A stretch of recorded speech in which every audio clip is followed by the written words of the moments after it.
ইতিমধ্যে পশ্চিমবঙ্গে রাজ্য সরকারি কর্মচারীদের বকেয়া ডিএ নিয়ে আবারও নতুন করে বিতর্ক শুরু হয়েছে। সুপ্রিম কোর্টের নির্দেশের পর রাজ্য সরকার টাকা মেটানোর কথা বললেও কর্মচারীদের একাংশের দাবি পুরো টাকা দেওয়া হচ্ছে না, বরং হিসেবের মধ্যে গরমিল রয়েছে। এই নিয়ে ক্ষোভ বাড়ছে এবং বিষয়টি এখন আইনি ও রাজনৈতিক দুই দিক থেকেই গুরুত্বপূর্ণ হয়ে উঠেছে। আপনারা জানেন, অনেক দিন ধরেই রাজ্যের সরকারি কর্মচারীরা অভিযোগ করে আসছেন 2008 থেকে 2019 সাল পর্যন্ত তারা ঠিকমতো ডিএ পাননি, এবং এই নিয়ে আন্দোলন থেকে মামলা সবই হয়েছে।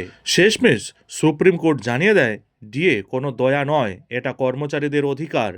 সেই অনুযায়ী বকেয়া মেটানোর নির্দেশও দেওয়া হয়। তবে সুপ্রিম কোর্টের এই ঘোষণার পরেও সমস্যার কিন্তু সমাধান হয়নি। সংগ্রামী যৌথ মঞ্চের পক্ষ থেকে বলা হয়েছে, রাজ্য সরকার বকেয়া মেটানোর নামে পুরোটা দিচ্ছে না। তাদের অভিযোগ, 50% ডিএ বকেয়া থাকলেও তার মাত্র 25% দেওয়া হয়েছে, আর সেটাকেই আগের 75%-এর সঙ্গে যোগ করে 100% বলে দেওয়া হচ্ছে। বাকি 25% নিয়ে কোনো স্পষ্ট কথা বলাও হয়নি। আরও একটি অভিযোগ উঠেছে সময় নিয়ে। কেন্দ্রীয় সরকার যেখানে জুলাই থেকে ডিএ কার্যকর করে, সেখানে রাজ্য জানুয়ারি থেকে তা ধরছে। ফলে মাঝের 6 মাসের টাকা কর্মচারীরা পাচ্ছেন না বলে মারাত্মক অভিযোগ উঠেছে। এদিকে পিএফ ও জিপিএফ নিয়েও মারাত্মক অসন্তোষ বাড়ছে। অনেকের অভিযোগ, তাদের অ্যাকাউন্টে 10 থেকে 15 হাজার টাকা কম জমা পড়েছে। আবার সরকার বলছে 31 মার্চের মধ্যে টাকা মেটানো হবে, কিন্তু সেই টাকা জিপিএফে জমা হতে অক্টোবর 2026 পর্যন্ত সময় লাগতে পারে। এতে সুদের টাকাতেও ক্ষতি হতে পারে বলে মারাত্মক আশঙ্কা করা হচ্ছে। এই সিদ্ধান্তের সময় নিয়েও উঠেছে মারাত্মক প্রশ্ন। কর্মচারীদের সংগঠনের দাবি, ভোট ঘোষণার ঠিক আগে এই ঘোষণা করা হয়েছে, তাই এর পেছনে রাজনৈতিক উদ্দেশ্য থাকতে পারে। যদিও কর্মচারীরা বলছেন সরকারের অন্য খরচ নিয়ে আপত্তি নেই, কিন্তু নিজেদের প্রাপ্য থেকে বঞ্চিত হওয়া তারা মেনে নেবেন না। সর্বশেষ তথ্য অনুযায়ী সুপ্রিম কোর্ট গত 5ই ফেব্রুয়ারি 2026-এ নির্দেশ দেয় যে 2008 থেকে 2019 সালের বকেয়া ডিএ মেটাতে হবে, এবং প্রথম ধাপে 25% টাকা 31 মার্চে দিতে হবে। এরপর রাজ্য সরকার জানায় 2016 থেকে 2019 সালের বকেয়া এক কিস্তিতেই দেওয়া হবে। নবান্নের বিজ্ঞপ্তি অনুযায়ী সংশ্লিষ্ট সময়ে কর্মরত সরকারি কর্মী এবং অবসরপ্রাপ্ত সরকারি কর্মীরা এই বকেয়ার ডিএ পেয়ে যাবেন। তবে প্রশ্ন রয়েছে, শিক্ষক শিক্ষিকা সহ পঞ্চায়েত ও পুরসভার কর্মীরা এই আওতায় পড়বেন কিনা।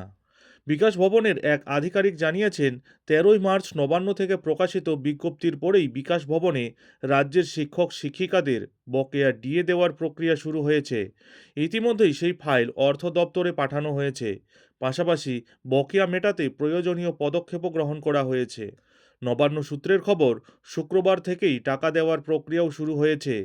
আজই কর্মচারীদের অ্যাকাউন্টে পড়ে যাবে বকেয়া ডিএ। তবে গ্রুপ ডি এবং অবসরপ্রাপ্ত সরকারি কর্মচারীদের ব্যাংক অ্যাকাউন্টে সরাসরি ডিএ জমা হবে, আর বাকিদের জিপিএফ অ্যাকাউন্টে পড়বে টাকা। যারা পারিবারিক পেনশন পান, তাদের টাকাও সরাসরি পড়বে ব্যাংকে। নবান্নের শেষ বিজ্ঞপ্তি অনুযায়ী বাকি, অর্থাৎ গ্রুপ এ এবং গ্রুপ সি কর্মীরা আগামী 2 বছর জিপিএফ অ্যাকাউন্ট থেকে তুলতে পারবেন না সেই টাকা, জানিয়ে ক্ষোভ দানা বাঁধতে শুরু করেছে সরকারি কর্মচারীদের মধ্যে। কিন্তু নবান্ন এই ব্যাপারে এখনও পর্যন্ত কিছু বলেনি। গত 5ই ফেব্রুয়ারি সুপ্রিম কোর্ট রাজ্য সরকারি কর্মচারীদের বকেয়া ডিএর 25% মিটিয়ে দিতে নির্দেশ দিয়েছিল। বাকি টাকা কখন কিভাবে মেটানো হবে তা স্থির করতে ইন্দু মালহোত্রার নেতৃত্বে একটি কমিটি তৈরি করেছিল। এই মামলার পরবর্তী শুনানি এপ্রিল মাসে রয়েছে। সুপ্রিম কোর্টের নির্দেশ মতো বকেয়া ডিএর টাকা মেটালেও সরকার শীর্ষ আদালতেই পাল্টা রিভিউ পিটিশন দায়ের করেছে। অন্যদিকে সরকারি কর্মচারীরাও আদালত অবমাননার মামলা করেছে।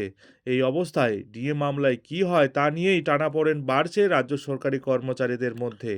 বকেয়া ডিএর দাবিতে রাজ্য সরকারি কর্মচারীরা দীর্ঘদিন ধরেই আন্দোলনও চালাচ্ছেন, রাস্তায় নেমে আন্দোলন করেছেন, পাশাপাশি আইনি লড়াইও লড়ছেন টানা 10 বছর ধরে। কিন্তু ডিএ নিয়ে টালবাহানা করছে রাজ্য সরকার, তেমনই মারাত্মক অভিযোগ সরকারি কর্মচারীদের। পাশাপাশি 2026 সালের বাজেটে 4% ডিএ বাড়িয়ে মোট 22% করা হয়েছে। পশ্চিমবঙ্গ রাজ্য সরকারি কর্মচারীদের জন্য এই 4% বৃদ্ধির ফলে 22% ডিএ কেন্দ্রীয় সরকারি কর্মচারীদের তুলনায় এখনও কিন্তু অনেকাংশেই কম। এখন দেখার বিষয় হলো, আগামী দিনে পশ্চিমবঙ্গ রাজ্য সরকারি কর্মচারী এবং পেনশনারদের সঙ্গে দীর্ঘদিন ধরে ঘটে যাওয়া এই বকেয়া ডিএর জল কোন দিকে গড়ায়।